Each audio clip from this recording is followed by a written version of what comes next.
अमावस की काली रात थी।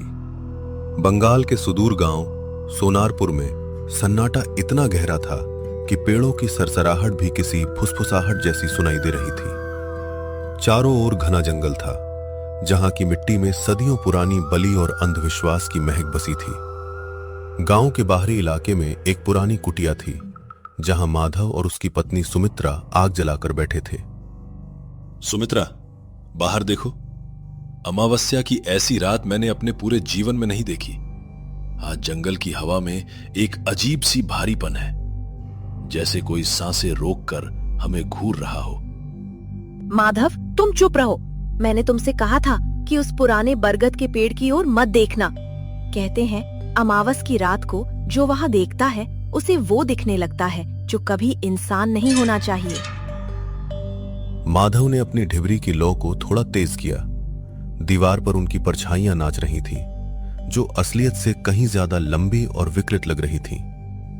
गांव में एक पुरानी लोक कथा प्रचलित थी कि 60 साल पहले इसी गांव की एक सुंदर स्त्री का अपहरण कर उसे जंगल में मार दिया गया था, और तब से वो आत्मा अपना रूप बदलने के लिए इंसानों की तलाश करती है। सुमित्रा, क्या तुम्हें याद है जब हम छोटे थे तो दादी कहती थी कि जंगल की मायावी अपना शिकार चुनने के लिए भेष बदलती है? आज वैसा ही महसूस हो रहा है, जैसे कोई खिड़की के बाहर खड़ा होकर हमें बुला रहा हो। मत कहो ऐसा। अगर वो बाहर है तो दरवाजा मत खोलना। आज की रात अपनी मर्यादा के पार है। बाहर देखो, चिड़िया भी खामोश हैं। जंगल का हर जानवर दुबक गया है। सिर्फ हम दोनों ही जाग रहे हैं।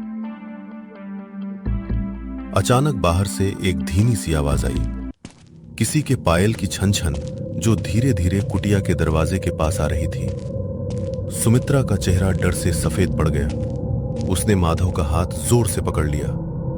सुमित्रा दीदी, दरवाजा खोलो दीदी। बाहर बहुत ठंड है। मुझे बहुत डर लग रहा है दीदी, मुझे अंदर आने दो। ये आवाज, ये तो बिल्कुल तुम्हारी बहन की आवाज जैसी है। सुमित्रा, क्या तुम्हारी बहन गांव से वापस आ गई है? चुप रहो माधव। मेरी बहन तो सालों पहले उस कुएं में गिरकर मर चुकी है। वो जो भी है वो इंसान नहीं है। उसे अंदर मत आने देना। दरवाजा जोर जोर से खड़खड़ाने लगा। बाहर से अब एक करुण पुकार सुनाई दे रही थी, जो सुमित्रा की बहन की आवाज में थी। जीजा जी, दरवाजा खोलिए। मैं जम रही हूँ ठंड से। मुझे बचा लीजिए जीजा जी। सुमित्रा, वो कह रही है कि वो ठंड से मर रही है। क्या हम एक इंसान को मरने के लिए छोड़ सकते हैं?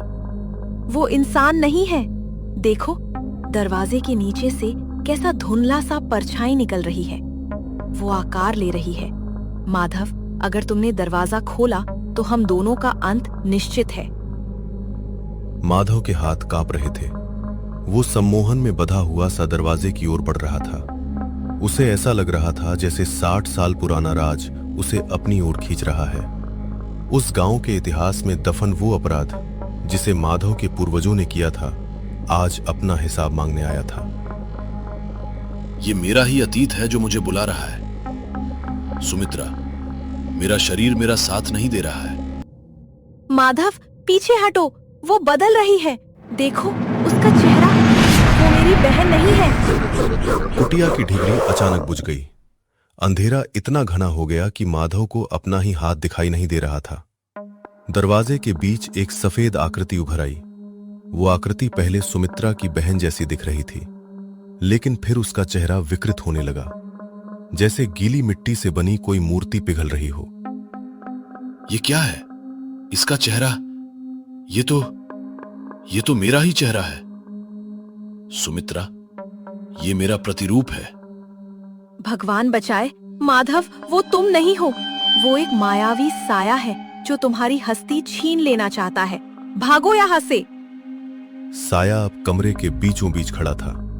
उसकी आंखें कोयले जैसी काली थीं, और वो माधव के बिल्कुल करीब आ गया। माधव की आवाज गले में ही फंस गई। उसे एहसास हुआ कि जिस ट्रेजेडी की बात गांव में होती थी, वो कोई बाहरी शक्ति नहीं, बल्कि उस मिट्टी का श्राप था जो उनके खून में रचा बसा था। अब समझ आया। हमारा परिवार ही उस अपराध का वाहक था। हम जिस शांति की तलाश में थे वो कभी थी ही नहीं। माधव, अपनी आंखें बंद कर लो, उसे मत देखो। वो जो है हम वही हैं। अगर तुम उसे देखोगे तो तुम खत्म हो जाओगे। साये ने अपना हाथ बढ़ाया और माधव के चेहरे को छुआ। स्पर्श बर्फ जैसा ठंडा था। माधव का शरीर अचानक भारी होने लगा। सुमित्रा ने देखा कि माधव का चेहरा धीरे धीरे धुंधला पड़ रहा है और सामने खड़ा साया माधव का रूप ले रहा है। सुमित्रा, अब मुझे सब याद आ रहा है। 60 साल पहले वो मैंने ही किया था।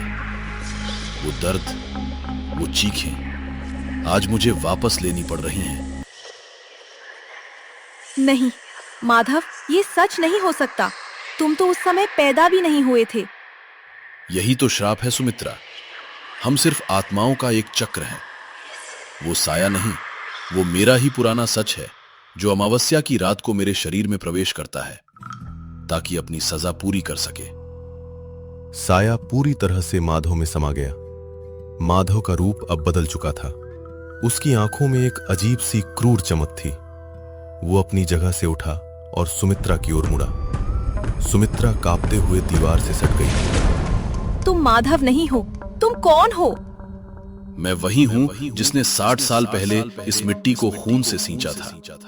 आज फिर से वही अमावस्या है और आज फिर से एक बलि की जरूरत है। सुमित्रा, तुम तो बस एक माध्यम थी। खिड़की के बाहर से उल्लू की डरावनी आवाज आई। जंगल में सब कुछ थम गया था। सुमित्रा को समझ आ गया कि उसका पति अब अस्तित्व में नहीं रहा।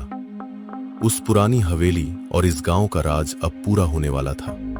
सुबह होने तक वहां कोई नहीं बचेगा। सिर्फ जंगल का सन्नाटा और खून से लथपथ मिट्टी रह जाएगी। डरो मत सुमित्रा, अगली अमावस्या तक तुम भी मेरे जैसी हो जाओगी। ये गांव कभी नहीं सोता। ये हमेशा हमें अपने भीतर दफन रखता है। सुमित्रा की चीख जंगल में गूंजी, लेकिन जंगल के उस सन्नाटे ने उसे तुरंत निगल लिया।